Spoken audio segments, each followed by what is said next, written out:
and welcome to Money Mindset interview series. This week, we are going to have a chat with our very dear friend, Afiq. Afiq, would you like to give us an introduction of yourself? Introduction, okay. Hi, my name is Afiq. I run Fast Free Finance, a consultancy that focuses on planning for the family. We do everything for you, from your cash flow management, your insurance planning. We help you invest, we plan your retirement, as well as what happens after. So we help you write your will, we help you do up your inheritance plan.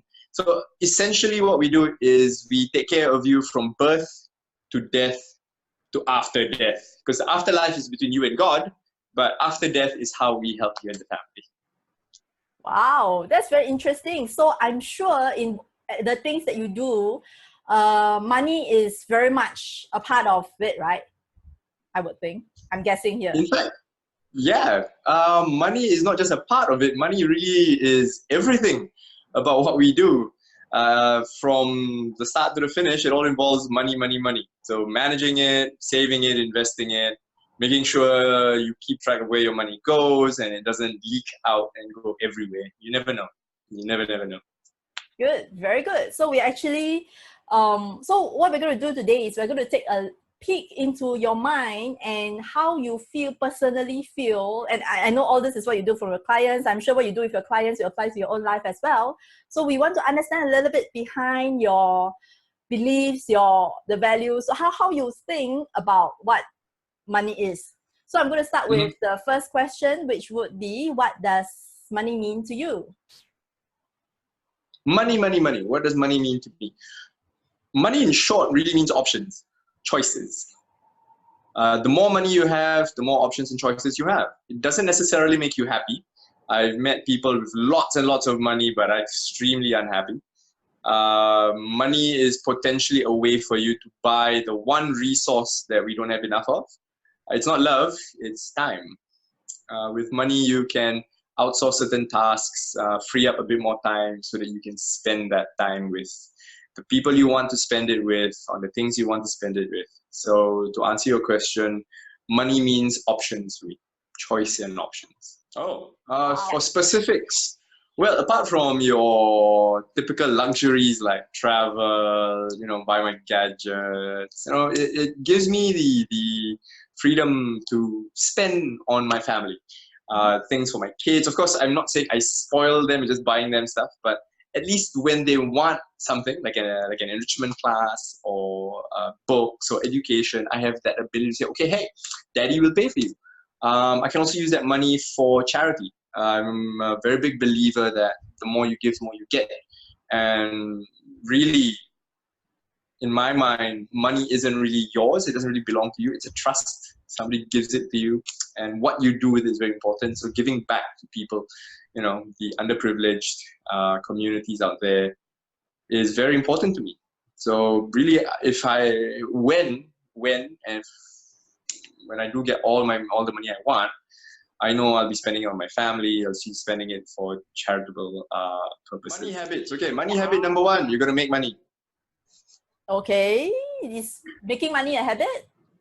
Of course. I've seen people who, just stay the entire day at home and, I'll work tomorrow, the money will come, God will provide, and so on. So in my opinion, number one, money habit is you got to be able to make money. And whether that's through employment, and full power to all the employees out there, you should be able to have multiple, and I don't want to use the word passive income or multiple income streams because we hear that so often. Yeah. But just understand that just because you have a job doesn't mean that's the only way you can make money. Like I have teachers friends, right? What they do is they give tuition, they freelance on the side. So effectively, you need to have the ability and that belief in yourself that, hey, yeah, I can make money. Even if I'm not employed, I can start a cottage industry, I can freelance in something.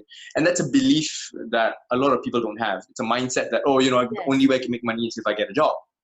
And the reality of it, there's so many other ways. Just look at Carousel, for example. Just go on there, you see so many people who buy and sell stuff and they make a little margin here and there.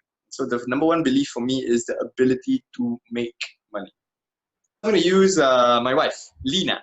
So Lena is a cancer researcher. She's a scientist. So she works for full-time. She has a full-time job. She does cancer research. She does, I won't even explain what she does because I don't understand half of it. But what she also does on a side business is she makes baby food. So she makes broths and frozen food ready to make, ready to cook. And so all you have to do is just pick out different, say for example, a frozen block of rice, a frozen block of chicken, a frozen block of vegetables, and a frozen block of rice. You put everything together and you get porridge for your toddlers, for your babies, right? So she calls it broths for baby. And that she started off, I think about 6 months ago. And it has slowly grown bit by bit. She's getting more and more orders to supply all these frozen foods. And I think that's a wonderful way of making an additional income. It's totally unrelated to her profession, but it's something that's close to her heart. She's a mother, we're parents. And so one of the issues that she faced was, how do I feed my children healthy, wholesome meals, not full of preservatives and additives and chemicals and whatnot? And so one day she decided to, okay, I'm going to start making all these frozen cubes of food items. And next thing you know, her friends said, hey, can I buy from you? And boom, she's got a side business. You know, her orders are picking up. And I think maybe given another 6 months or a year, she could potentially have a full-fledged business on the side.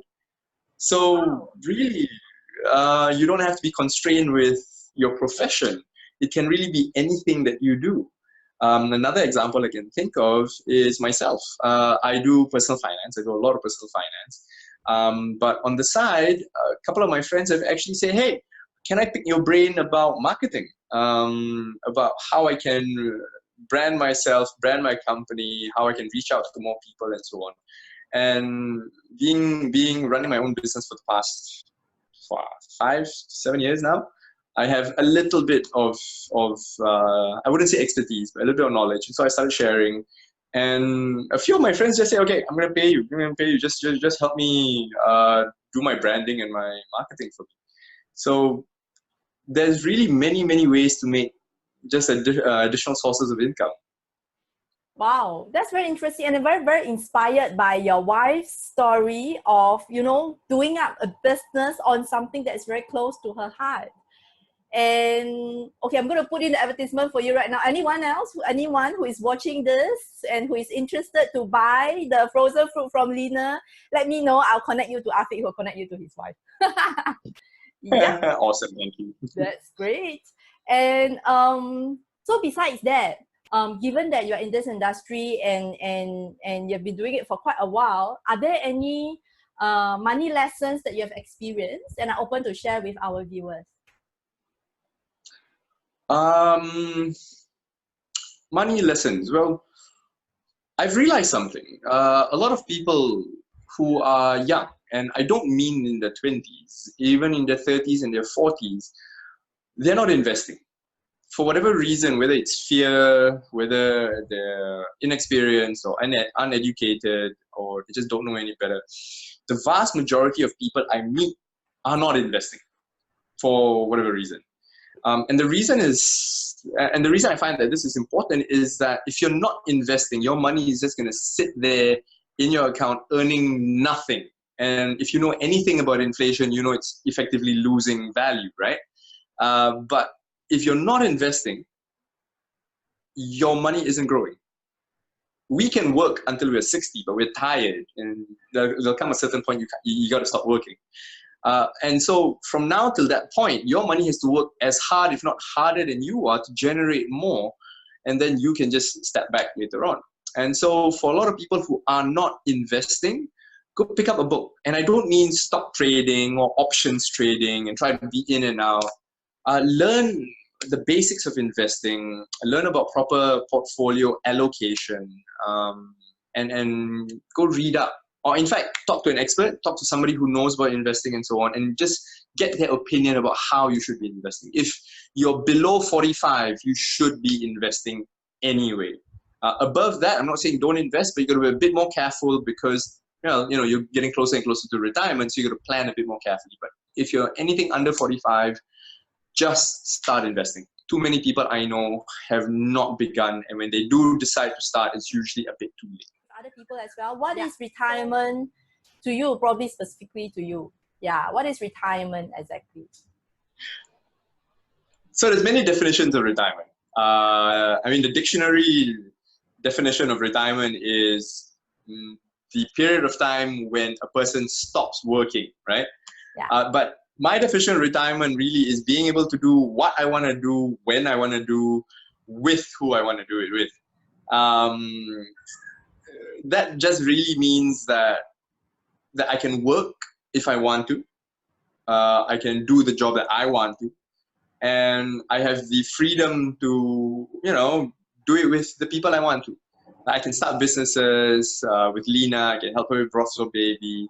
I can help my friends with their marketing. And knowing that I still have that stream of income to support my lifestyle. And ultimately, when the definition of lifestyle becomes very important. The vast majority of people I speak to say, "Oh, okay, when I have $1 million in my bank account, that's when I'll be retired. I can live a luxurious lifestyle. I can spend on whatever I want, eat caviar every day." And to me, that's not my idea of a good lifestyle. When it comes to my lifestyle, I spend only on the things that I really value and the things that I love. I cut back very, very mercilessly on things that I find no value in. For example, cable TV. I don't even have cable TV at home. In fact, our TV is barely on because the kids and I, we play, we read books, and we barely watch TV, to be frank. So we cut down a lot on our expenses. We live a very simple life. I value picnics. I value going to parks with the family, the occasional movie date with Lena. And so to be able to say that I'm retired, there doesn't really need to be much in the way of a stream of income. Yeah, don't get me wrong. If I could build $1 million a month in passive income, who wouldn't want that, right? Yeah. But in our experience, between you and me, Rachel, we know that once it comes to a certain point where our passive income meets our expenses, you can technically say, "Hey, I'm retired." Yeah. Right? And how it's one or the other. Increase your passive income or reduce your expenses. And so I live a very simple life. I would say retirement to me, like I said, spending my time doing what I want with who I want to and when I want to. Yeah. Yeah, that's good. I picked up something in the course of your sharing earlier. You mentioned to have a constant stream of income during retirement as well. Tell us a little bit more about that. It really is dependent on your preference and your style. Personally, I prefer dividend stocks. I prefer mutual funds that produce high dividends. I know friends who have properties who generate rental income. I know friends who have businesses who generate rental income. It very much depends on what you know and if you don't know it, whether you want to take that step to educate yourself to understand it even better. So right now, Lena and I, our portfolio of mutual funds and some stocks are producing some dividends, so it's quite nice for us. Of course, it's still not enough to generate enough to retire. But the key here is you got to diversify your income streams. If all your monthly income is coming from one thing, if that thing fails, you're in trouble. So educate yourself and look for different sources of income, different asset classes. That's the word. Yeah, and that's very important. Do you have any do you happen to have any advice, or maybe not so much advice or experience, real life experience actually counts more in the asset allocation part with regards to income? Well, most of my portfolio is in growth asset classes, more aggressive asset classes. We really want it to grow more, and fewer of it is in dividend paying asset classes. So when it comes to asset allocation, it very much depends on where you are in your life. So to answer your question about retirement income, generally you want to be a bit less risky. The traditional theory is you want to do 20% of your total portfolio in equities or stocks and the other 80% in fixed income or bonds. And that should feed you during retirement. So assuming you are retired, you don't want too much fluctuation in your investment portfolio. So which is where the 20-80 rule comes in, 20 in stocks, 80 in bonds. And that should feed you enough. I'm not going to give any specific names of any investment products out there because you never know whether it's suitable for anybody out there.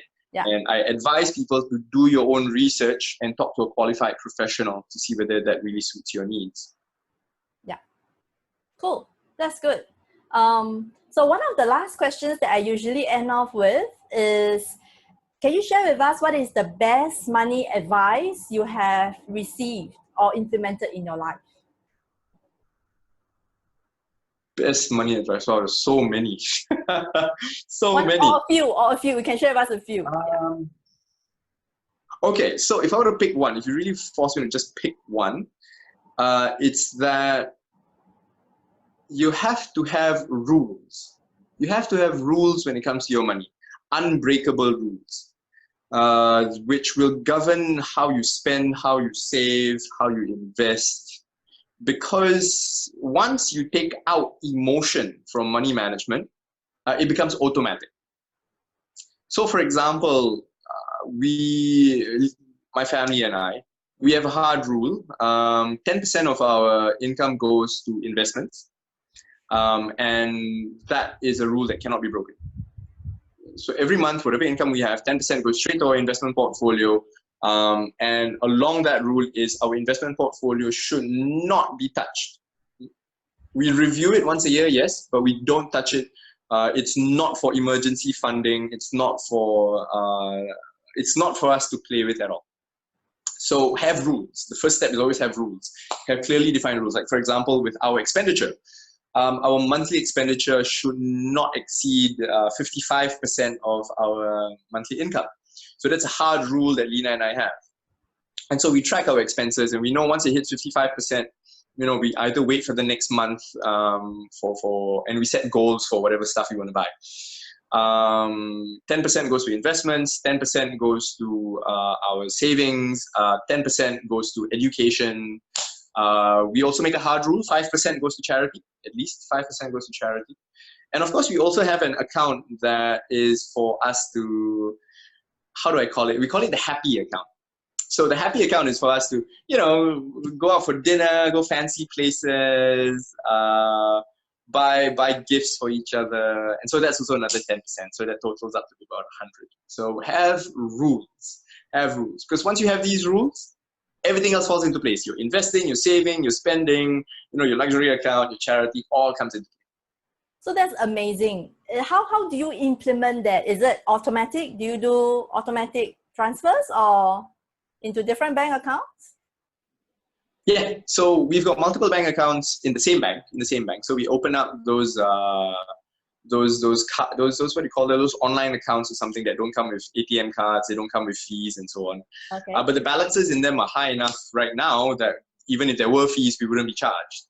So, for example, with our monthly income coming in, the next day that comes along, it automatically cuts 10, 10, 10, 10, and 5, and then the balance is what's there for us to spend. So yeah, in the world of technology now, just use Gyro, use your standing instructions, use internet banking. Don't make it automatic so you don't have to motivate yourself. Yeah. And one other question that I'm curious to ask with regards to this is, how do you determine the percentages for yourself? Because I know a lot of people out there, they some gurus have provided probably a range or a gauge for them, but yep. I also know that everyone is different. So for you, what's your determinant? How do you determine what percentage to give for which category?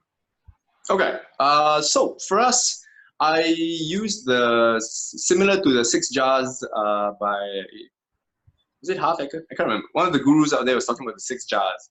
Yeah. And we decided that we wanted to give charity. And in Islam, we are supposed to give 2.5%. That is non-negotiable. We call it zakat. And so for zakat, it's 2.5%. And I thought 2.5% is a bit of an awkward number. So let's do 5%. Makes it a lot more sense. And when we first started out, our expenses were definitely above 55%. So for the vast majority of people out there who have challenges with their expenditure, I would say work towards it. So when we first started out, we were close to about 75 to 80% of living expenses. And so what we did was we tracked and we looked at which were the ones that we didn't really like or we didn't really use, things like subscriptions, which nobody reads, and then we just cut bit by bit and became more and more aware. So we set a goal that 55% was the one that we wanted to shoot for, and we worked towards that. And the balance was very important because I knew that education, investing, savings, and our luxury account were very important to us. And so I said, hey, let's just set 10% each. And that was the guidelines that I was taught anyway. So thankfully, we've managed to follow it. Wow. Thank you for sharing. Thank you for sharing all that. It's all very, I know finance is a very personal topic, and thank you for sharing all your experiences with all of us.